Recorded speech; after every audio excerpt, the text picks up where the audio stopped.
Hi guys, it's Ben Heath from Lead Guru, and in this video, I'm going to talk about how you can retarget on Facebook after iOS 14. We know that with iOS 14, we're less able to track what people do on our website, which means that some of the retargeting capabilities have been curtailed, particularly around retargeting website visitors and the various, options within website visitors that you could, or you used to be able to retarget very effectively. There are some things that you probably want to change, some things that you want to adjust. That's what we're covering in this video, so you can still retarget after iOS 14 and it can work really well for you. Before I do that, I just want to very quickly ask you to smash that like button and of course subscribe to my channel if you are new and haven't done so already.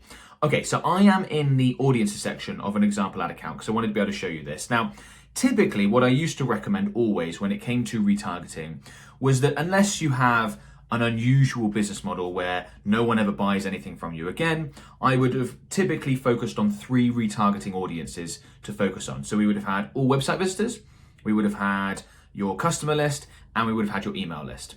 Now you can still retarget all 3 of those, and the iOS 14 is not going to affect your ability to retarget your customer list or your email list in terms of those audience sizes, but it may well have shrunk your all website visitor retargeting audience, which is not ideal, certainly not something we want to have to deal with, but that's just something's happened, nothing we can do about it. How do we overcome that problem?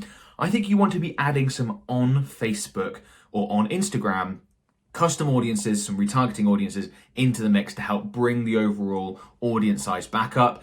Typically from those 3 retargeting audiences that I mentioned, it would be the all website visitors where the majority of the volume would come from, and that's the one that shrunk. So we want our retargeting audiences to be nice and large. We know that Facebook performs better with larger audiences, so that's what we're going to be doing in this video. So in the audience section, if you come into create audience, go to custom audience, which is of course what you need to create.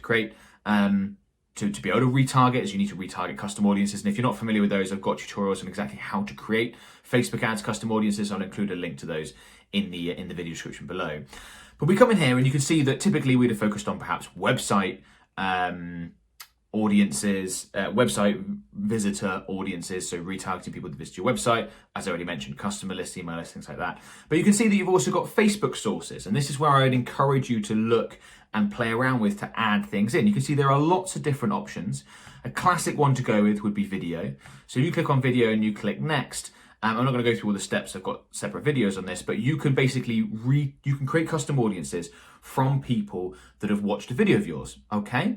And you can get quite specific. Instead of it just being all videos, you can choose specific videos, or you could choose multiple videos. You can even specify the percentage of the video that someone needs to have watched in order for them to be added into this custom audience. So you can all the way as small as 3 seconds all the way up to 95% of the video. I would normally recommend something like 25%, I think is a good option, but you can go ahead and create custom audiences. Let's go back based on video views. If you're running video ads, that's a great one to do.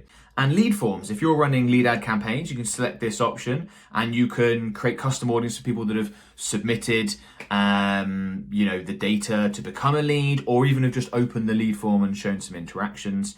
Not going to go through all these. You can do, you can create custom audiences based on people who have interacted with your Instagram account, whether that's through ads or organically, which is a fantastic tool. You can create custom audiences based on people who have interacted with your Facebook page, perhaps have clicked on an ad of yours or sent you a message and things like that. So these are fantastic custom audience options to be able to add into your retargeting mix. Now, typically or historically, I didn't use these retargeting audiences as much because they didn't tend to be as good quality as the other ones mentioned. But I think that now, given the changes that have been made, is still a consideration that the people on there aren't as good quality, but the added volume that they bring more than makes up for the reduction in quality. And as we know, Facebook is pretty good at working out who within your target audience is most likely to take your desired action, whether that's purchase, become a lead, etc. So I don't see a problem with adding these in. In fact, I think it's beneficial, hence why I'm creating this video, to get people to, for example, if we click next on this, then we can see that, you can create a custom audience of anyone who's engaged with your page, people who like your page, anyone who visited, people who engage with a post or ad. There are various options that you can use, and that's something I would look to play around with, look to add in, and look to work what works for your business. We often find that people who have watched a certain percentage of videos can work very, very well for certain businesses, okay? Other times we want to go based on Instagram interactions, and a custom audience based on Instagram engages produces good results. So have a little play around, think about where your audience is likely to be. Obviously, if you're not running lead ad campaigns, then you can't go ahead and use the lead form option. If you're not running video ads, you're not going to be able to use that. But have a think about the various options. And likewise, if you're using events, for example, then you can focus on that. I haven't focused on those options because they're not as common as some of the others. But I'd look to add those into your retargeting mix, see how they perform, and always be responsive to the data. And that's actually something I should quickly mention around all my video content, is I often recommend things that we've seen work for our clients. In fact, that's nearly always what I'm doing. But you always have to test it for your specific business. We have some things that work really well for some clients that don't work for others. So you may find that people who've engaged with your Facebook page is a great audience, but people who've engaged with you on Instagram is not.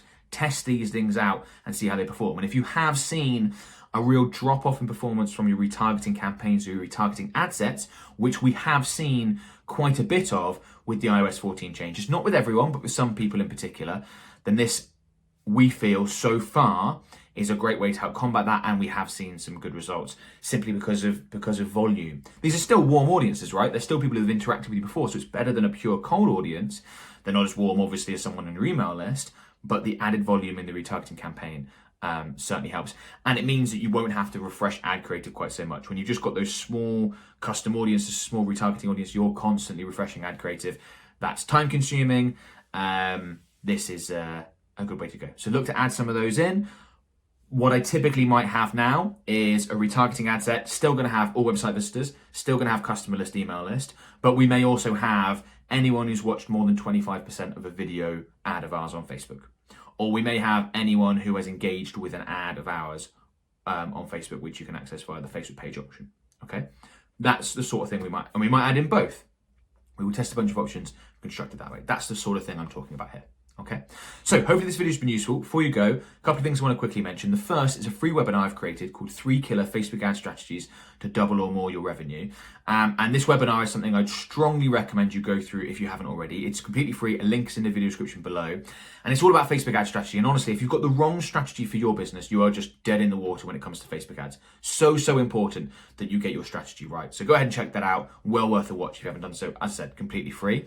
The other thing that I want to mention is my Facebook Ads Mastermind group. So I'm releasing a lot of iOS related content like this at the moment, trying to educate people around what to do, things that are changing, all that sort of stuff, because this is very much a shifting landscape. A lot of it I'm putting in my Facebook Ads Mastermind group. It's a free Facebook group. We've got just under 100,000 members right now, which is an amazing community.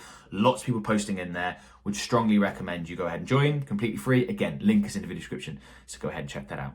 If this video has been useful, please give it a thumbs up. Please subscribe to my channel if you haven't done so already, and comment below to let me know. I can't answer all the comments anymore, there's too many, but I do read them all and I get to as many as I can. So the feedback is always very, very helpful, and yeah, there's a good chance I will answer your question.